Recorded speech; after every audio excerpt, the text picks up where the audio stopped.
Boa noite. E a fábula dessa semana vai ser A Aranha e o Sapo. Já curte, comenta, deixa no canal os comentários sobre a seguinte questão: quais são as redes que te prendem à realidade que você vive? Quais são os limites que a sociedade impôs para a sua projeção como pessoa?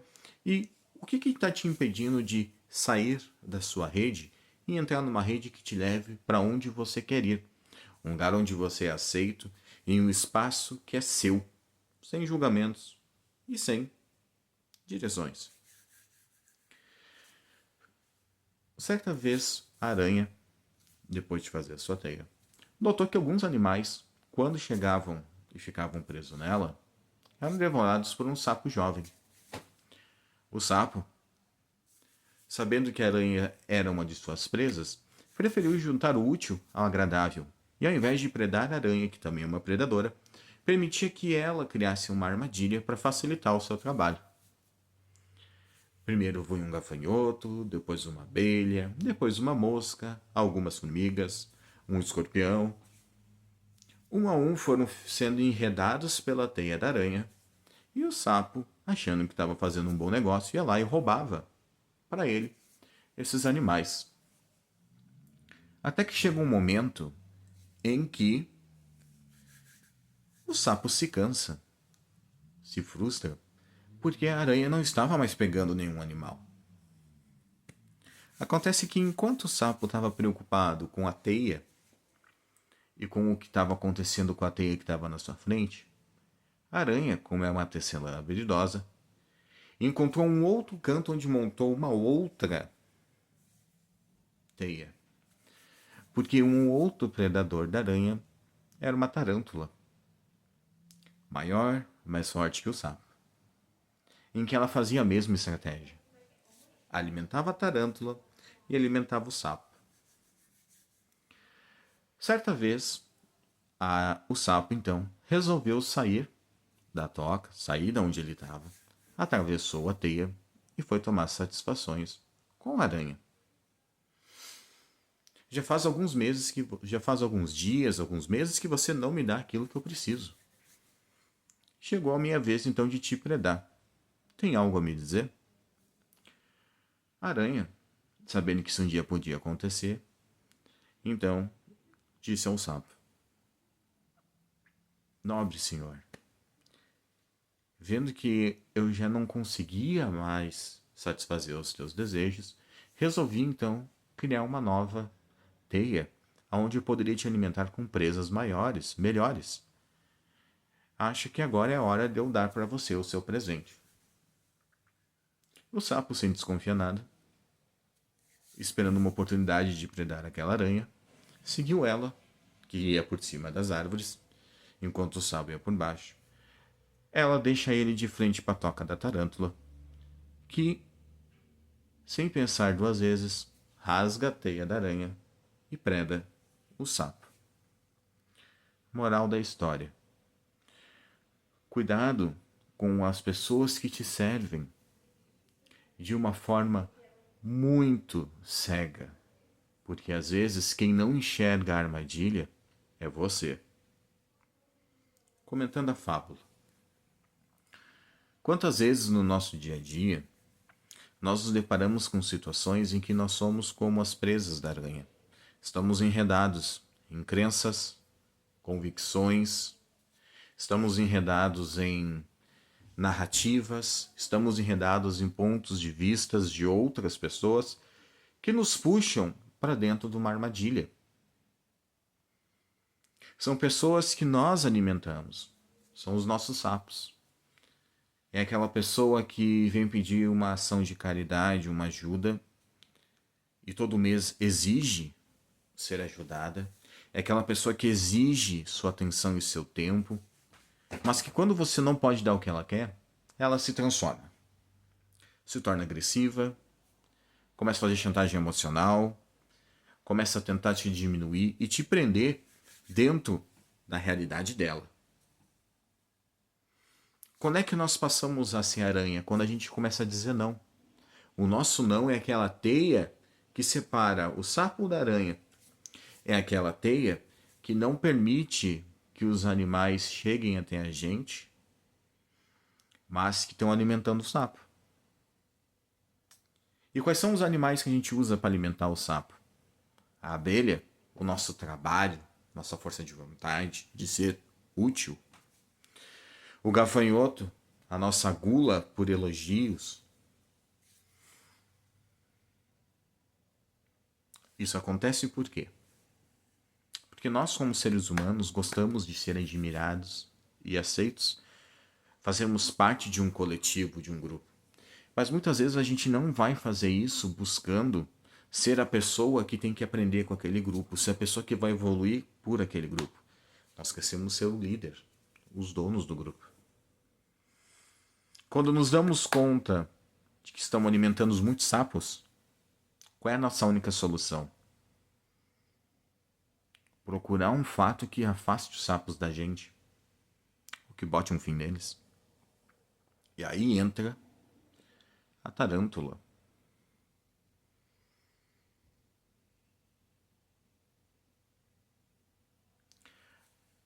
A tarântula aqui representa o universo. Quando você der um basta de elogiar, de receber elogios e aprovação das outras pessoas e começar a buscar sua própria aprovação, os seus próprios elogios pessoais, sem depender da admiração dos outros, é que você passa a ser admirado e os sapos deixam de ficar por perto. Por quê? A manipulação sentimental é uma ferramenta muito mais eficiente do que a força bruta. É muito mais eficiente que o dinheiro. Pegar as necessidades de outra pessoa e usar contra ela não alimenta só o ego daquela pessoa que puxa por narcisismo, uma psicopatia, uma sociopatia. Não. Isso puxa e joga claramente a nossa natureza predatória, a nossa natureza humana, de sermos o quê? Os melhores. Que buscamos ser absolutos dentro de nossas verdades, pontos de vista, mas que na verdade não somos. Quando entramos numa narrativa de egocentrismo, de sermos os melhores de um pódio aonde ao nosso redor não existe conquistadores, mas sim escravocratas, o que a gente tem é o quê? Um bando de pessoas que prosperam nas tuas costas, com os teus resultados, sugam as tuas energias e as tuas forças, mas elas não te matam porque elas precisam da tua vitória. Não são pessoas que verdadeiramente torcem por ti. Não são pessoas que verdadeiramente agregam valor ou te veem como amigo. Não. Você se torna o quê? Uma solução para essas pessoas. Difícil, pesado.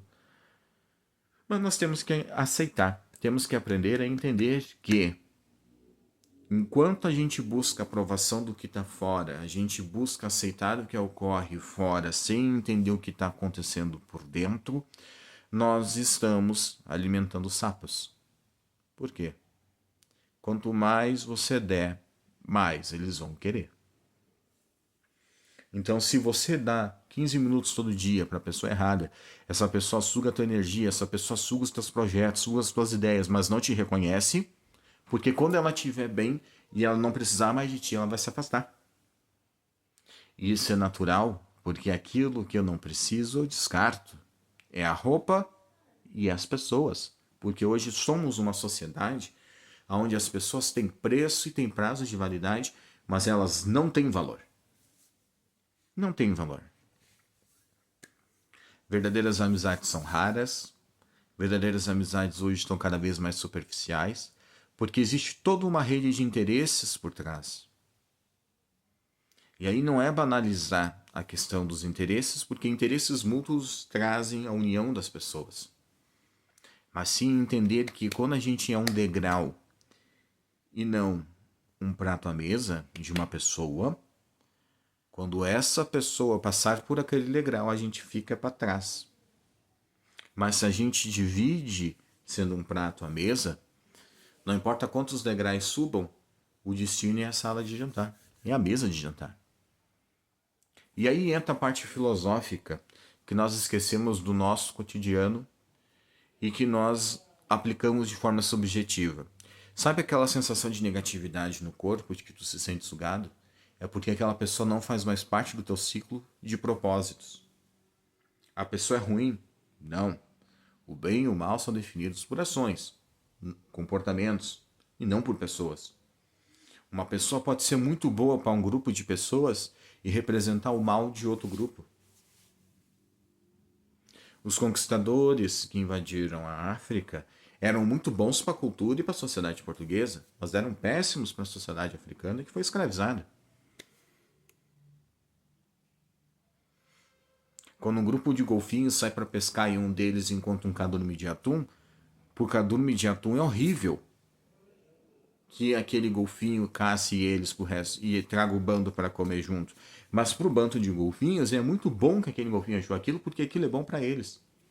Mas novamente, interesses comuns de espécies e pessoas comuns que buscam algo em comum. Então, para te encontrar um grupo certo, para te encontrar o seu limite certo, você precisa encontrar quais são as barreiras internas que estão te impedindo. Não critique a negatividade do outro. Se o outro está reclamando e eu estou junto, por que eu quero reclamar? Se questione. O que você está reclamando? O que você não está gostando? Porque provavelmente se essa pessoa parar de reclamar e tu também não reclamar, vocês não vão ter assunto. Porque o que une vocês é o quê? A negatividade. Não é aquela união de vamos crescer, é aquela união, eu tô na merda e vou te prender junto comigo aqui, vamos se afundar no ofurô de bosta. Então nós vamos olhar as notícias da televisão o tempo inteiro, sabendo que toda informação é manipulada, não importa se é em rede social, não importa se é em jornal, não importa se é em televisão. Sempre que algo vem a público, alguém tem um interesse por trás.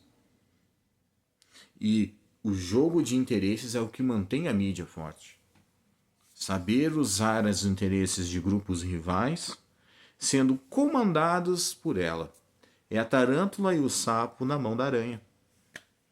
A aranha é mais frágil, mas o veneno da aranha é mais potente. E é nisso que nós nos baseamos hoje em dia. Para todo mundo que estiver olhando esse vídeo, em algum momento você vai ser uma aranha na vida de alguém. E em algum momento você já foi um sapo e já foi uma tarântula. Em algum momento tu já pegou uma pessoa que estava afundada em um grupo ruim e ajudou essa pessoa a sair. Você foi a tarântula. Mas em outro momento tu pode ter ajudado pessoas a se afundarem. Você foi o sapo. E em outro momento tu está alimentando os vícios, os medos, as barreiras de outra pessoa. Você está sendo aranha. Então, antes de julgarmos o certo e o errado do outro, o que é o certo e errado do que eu estou fazendo? Com o que eu estou compactuando? Com o que eu estou me livrando?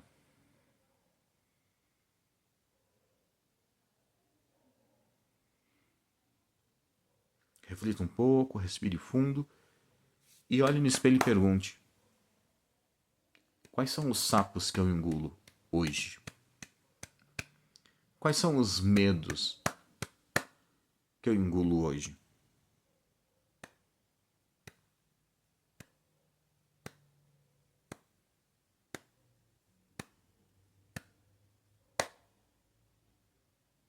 E quais são as tarântulas que tem no meu caminho?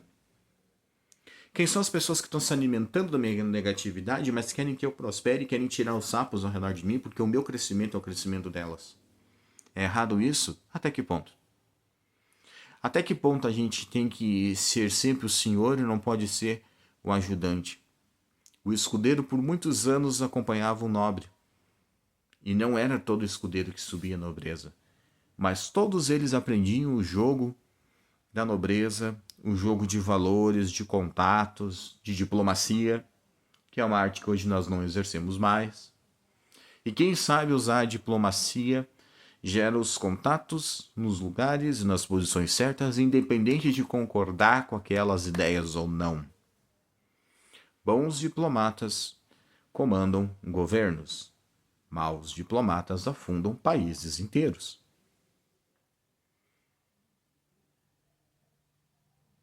E aqui entramos de novo a Maquiavel. Os fins justificam os meios quando a gente sabe as consequências dos fins. Toda consequência do que a gente faz não justifica as nossas ações. Como lidar com essas consequências é que vai justificar. Quais são as consequências de você faltar ao trabalho quando você não está bem? Você perde seu salário. Uma parte dele você não recebe. Qual a consequência, caramba, que é tóxico para você, porque você não desenvolve suas aptidões, você não aprende algo novo, você fica preso a uma rotina que te suga e te mata. E não te mata por veneno, por vícios, te mata pela procrastinação. Te mata porque você para de evoluir, você para de viver a vida. Ficar preso a um mundo paralelo à realidade, isso te mata. Todos os dias nós morremos um dia, nunca um dia a mais, é sempre um dia a menos. Mas nós não somos eternos. Então, por que o desejo de ser o número 1? Por que o desejo de ser o melhor? Se tu puder, sendo o 10º, ter as mesmas condições de vida, ter as mesmas facilidades que tu precisa. E aí entra a questão de que prosperidade não é necessariamente ter 40 carros numa lancha dentro de uma cidade extremamente luxuosa e cara. Isso pode ser só o quê? Arrogância, ganância e não ser prosperidade.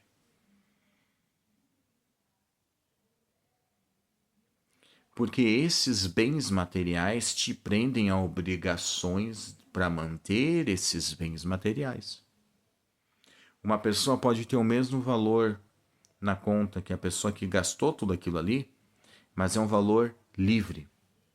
Ela aluga um lugar, ela aluga um carro e depois devolve. Ela não vai ficar com as obrigações. Ela vai usar, vai aproveitar e vai deixar partir. E aí ela cresce. Ela não tem obrigação com 10 carros. Então todo dia ela pode ir numa locadora e escolher um. Ela não vai ter a obrigação na cidade mais cara do mundo, mas todo dia ela pode conhecer as cidades mais caras do mundo. Às vezes ela vai ter menos valor em dinheiro numa conta, mas ela vai ter mais experiências numa vida. Então isso aumenta o valor dela como ser humano. Por quê? Porque ela não vai precisar estocar. Ela não vai ter uma dívida fixa, ela não precisa se preocupar se vai faltar ou se não vai ter, porque sempre vai ter. Mas se eu crio esse apego material a objetos como recompensa de conquista, uma hora essa conquista vai pesar, porque vai desvalorizar o dinheiro, vão aumentar os impostos. Se eu não tenho a obrigação de ir a uma casa no lugar mais caro do mundo, eu posso me ajeitar num lugar que seja mais barato, mas que eu possa visitar o lugar mais caro do mundo. Porque eu vou ter recursos para isso. Aquele lugar não vai me sugar minha alma, não vai me sugar os meus valores. Então hoje, o questionamento da fábula é: quais são os comportamentos que você alimenta que te sobrecarregam e te impedem de crescer? E quais são os comportamentos que você sobrecarrega porque sabe que um dia vão te libertar? E entenda uma coisa: a aranha nunca foi escrava nem do sapo nem da tarântula. Mas enquanto ela podia tirar o predador das costas dela, ela se alimentava um pouquinho em cada teia. Reflita.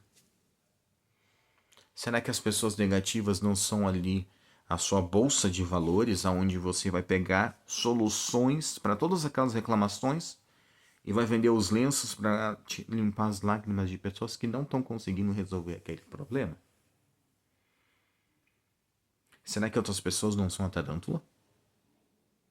E estão te desafiando a voltar um passo, dois atrás, para reconhecer que você não é tão forte, não é tão grande, mas que vocês comem as mesmas coisas, vestem as mesmas roupas, frequentam os mesmos lugares, mas elas são densas, presas. E você é livre. Você pode subir e descer quando quiser, quando sentir vontade. Então, desejar para todos vocês, então agora uma boa reflexão. Deixe nos comentários as suas dúvidas, deixe seu ponto de vista nos comentários e reflita. O crescimento pessoal e a autoajuda não são ferramentas isoladas. Crescimento pessoal e autoajuda, o nome já diz, autoajuda. É você estar bem para fazer outras pessoas ficarem bem também. Porque vivemos em comunidade e somos seres que vivem em comunidade. Então, se eu não consigo evoluir como ser humano, eu não tenho como ajudar outras pessoas a evoluírem. E o questionamento que fica é: que valor tem para a sociedade uma pessoa que não contribui com essa sociedade?